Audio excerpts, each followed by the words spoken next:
Hello, and thank you for participating in Plants for Pollinators, a student seed planting activity brought to you by the Blue Mountain Elementary East PTO. Before we begin today, let's talk a little bit about why plants are important.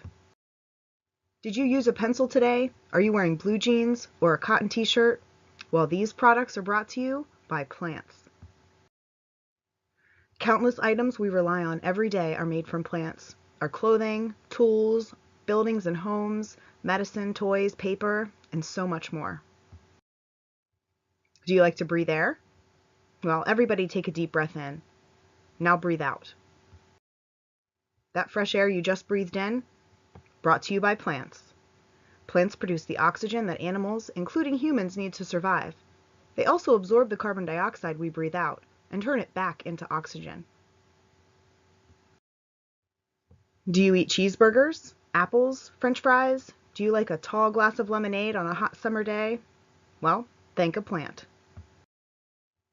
Whether we eat plants directly, like fruits and veggies, or if we eat animals that consume plants, like chickens and cows, plants provide an endless source of food for all creatures on the planet.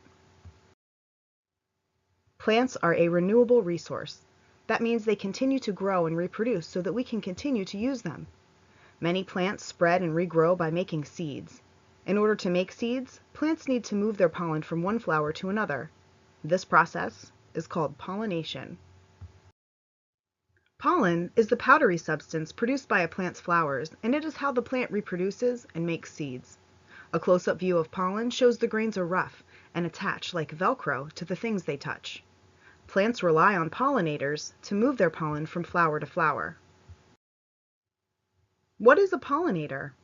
Well, anything that moves a plant's pollen from one flower to another is considered a pollinator. Things like the wind and the rain can blow pollen or wash it from plant to plant. Many animals are pollinators too. Nectar-eating pollinators, such as hummingbirds, butterflies, bees, and some bats, are attracted to the sweet nectar produced deep within the flowers. When these animals come in for a drink, pollen sticks to their bodies and flies off with them to the next flower. Animals like deer, Japanese beetles, caterpillars, and aphids are herbivores, which means they only eat plants. While they are eating their dinners of leaves, stems, and sap, these herbivores are picking up pollen and moving it from plant to plant with their bodies. Pollinators also include a specialized group of carnivores called insectivores. These are animals who hunt and eat bugs. They include praying mantises, spiders, beetles, birds, and wasps, just to name a few. While these creatures are stalking their plant-dwelling prey, they spread pollen from flower to flower as well. As humans change the environment, though, through development and construction, we remove wild spaces where native flowers and plants are found. In these changed spaces, there are not enough flowers available to support the pollinator food chain.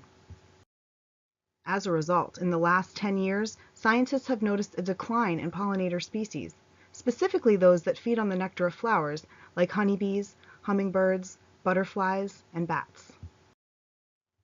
There is good news. Concerned citizens are realizing the need for flowering plants, and all across the globe, people are planting pollinator gardens to help these species. Today, you will be planting flower seeds that will be used in a pollinator garden right here at your school. In addition to making the school look nice, these plants will benefit pollinators by providing a variety of flowers that will regrow every year. Let's begin. You'll be given a cup with some water in it and a seed starting pod. These pods are made from peat moss and are very absorbent, which means they will soak up lots of water. Place your pod into the cup of water. As the pod absorbs the water in the cup, it will begin to expand. The pod will provide your seeds with the water and nutrients they need to start growing. It may take a few minutes for your pod to absorb all of the water, so be patient.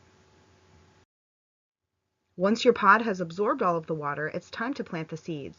Please take 2 small seeds and gently push them into the center of the pod, about 1/4 of an inch deep. Your volunteer will tell you what species of flowers your class is planting today. Once your seeds are planted, your work here is done, but the seeds' work is just beginning. The planted seeds will be shipped to a greenhouse. At the greenhouse, they'll get water, sunlight, and nutrients, which are necessary for them to grow. Over the next few weeks, the seeds will begin to germinate or grow. They will quickly make roots, shoots, and leaves as they develop into seedlings. As the plants grow larger, they'll need to be replanted into bigger pots. This will give their roots room to spread and grow. Once the soil is warm enough this spring, the plants will be placed in the flower beds around the school and courtyard. Thank you, students. Your efforts today will bring beauty to your school and benefit pollinators for many years to come. Great job!